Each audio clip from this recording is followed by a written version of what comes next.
Durante anos, este caso foi considerado um dos mais bem documentados fenômenos paranormais do mundo. Policiais, jornalistas e investigadores presenciaram acontecimentos que até hoje desafiam explicações racionais. Isso não é um filme, isso aconteceu de verdade.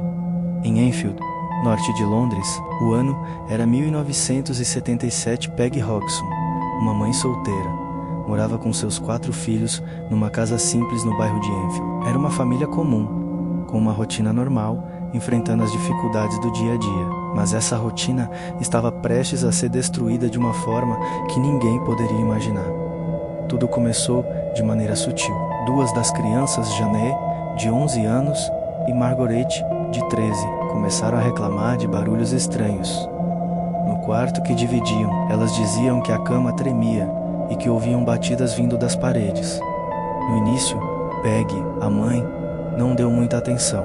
Ela pensou que eram apenas brincadeiras de criança, uma imaginação fértil ou talvez uma tentativa de chamar a atenção. Mas a insistência das meninas e a genuína expressão de medo em seus rostos a fizeram perceber que talvez houvesse algo mais. Os barulhos se tornaram mais frequentes e mais altos.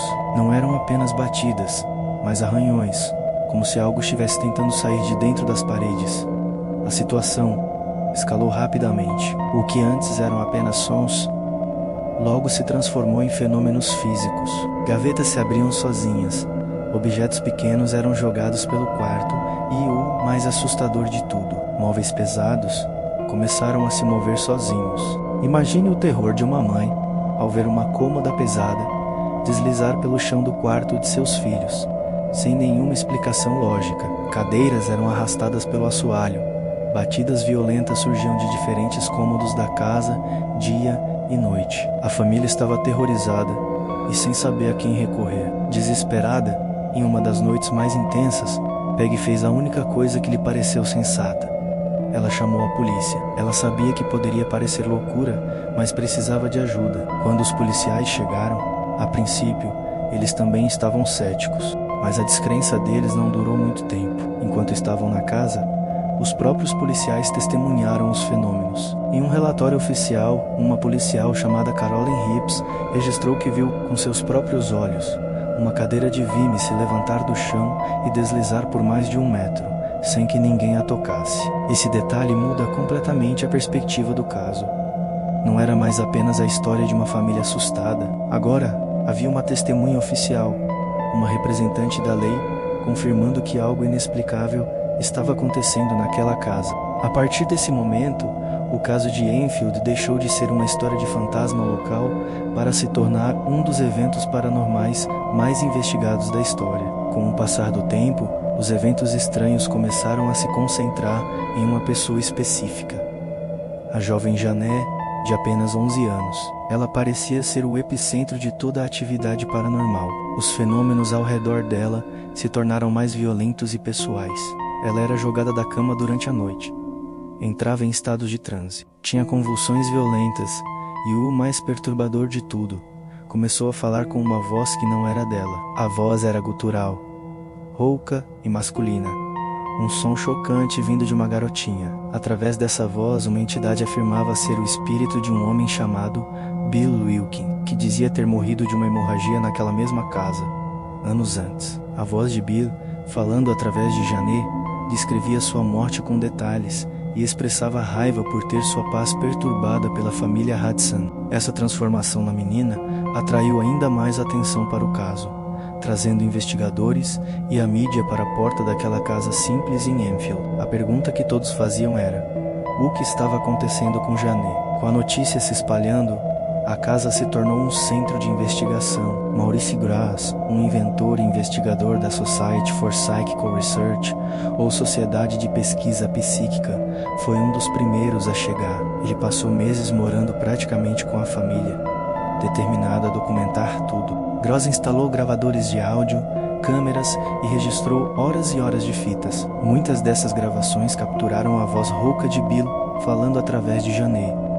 Além das vozes, os investigadores e jornalistas que frequentavam a casa testemunharam objetos sendo arremessados, móveis se movendo e até mesmo Janet levitando em seu quarto. Fotos famosas foram tiradas, mostrando a menina no ar, aparentemente sendo jogada de sua cama por uma força invisível. Mas é importante dizer que o caso não é livre de controvérsias. Anos depois, Janet admitiu que ela e sua irmã forjaram alguns dos incidentes para ver se os investigadores seriam enganados. Elas confessaram ter dobrado colheres e tentado criar alguns dos barulhos. Essa confissão levou muitos a desacreditar todo o caso. No entanto, a própria Janet sempre afirmou que, embora tenham inventado cerca de 2% dos fenômenos, a grande maioria do que aconteceu ali foi absolutamente real e aterrorizante, e mesmo descartando os eventos que podem ter sido encenados, ainda restam centenas de horas de gravações, fotos e testemunhos oculares, inclusive de policiais e jornalistas, que nunca foram explicados. A fama do caso cruzou o Atlântico e chamou a atenção de Ed e Lorraine Warren, os famosos investigadores paranormais americanos. Eles já eram conhecidos por seu trabalho em casos como Wood e Amityville e decidiram visitar a casa em Enfield para ver por si mesmos o que estava acontecendo. A participação dos Warren no caso foi na verdade bem curta. Eles não lideraram a investigação principal, que ficou a cargo de Maurice Gross e seu colega Guy Lyon Playfair. No entanto, a visita deles foi marcante. Lorraine Warren, que se dizia clarividente, afirmou ter sentido uma presença extremamente negativa e desumana na casa. Ela sentiu que o que estava ali não era apenas o espírito de um homem idoso, mas algo muito mais sombrio e perigoso, que estava se alimentando do medo da família e da energia da jovem Janet. Embora a contribuição deles tenha sido breve, a confirmação dos Warren de que algo genuíno e malévolo estava em ação em Enfield ajudou a solidificar a reputação do caso como um dos mais sérios e perigosos já registrados. O poltergeist de Enfield se tornou um campo de batalha entre céticos e crentes. De um lado, os céticos apontam para as inconsistências, para a confissão de fraude das meninas e para a possibilidade de que tudo tenha sido uma encenação elaborada por crianças que buscavam atenção. Eles argumentam que as fotos de levitação poderiam ser apenas Janet pulando da cama e que a voz grossa poderia ser uma técnica de ventriloquismo. Do outro lado, os investigadores e as dezenas de testemunhas defendem que, mesmo que alguns eventos tenham sido falsificados, era impossível fraudar tudo o que aconteceu.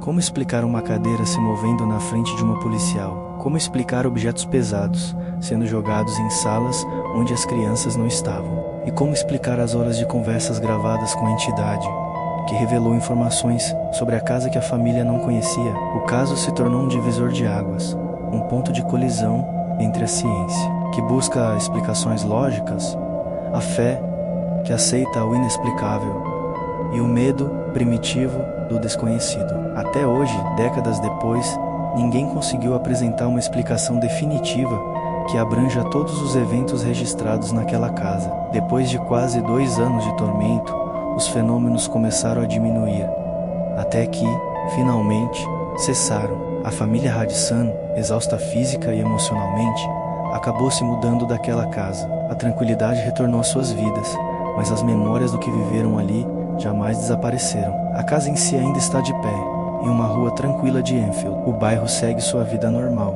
e os novos moradores que vieram depois dos Radisson relataram apenas incidentes menores e esporádicos. Mas os registros permanecem. As fotografias, as gravações de áudio e os testemunhos de dezenas de pessoas continuam a ecoar através do tempo, mantendo viva a história do poltergeist de Enfield. A pergunta fundamental nunca foi totalmente respondida, deixando um legado de dúvida e fascínio. Foi tudo uma complexa e brilhante encenação de crianças traumatizadas, ou algo realmente sobrenatural atravessou a barreira do nosso mundo e tentou se manifestar naquela casa? Você acredita que tudo na vida tem uma explicação racional, ou que existem coisas que simplesmente não deveriam e nem podem ser explicadas? Se você gostou de mergulhar nesse mistério, não se esqueça de deixar o seu like, se inscrever no canal e ativar o sininho para não perder os próximos vídeos. Obrigado por assistir.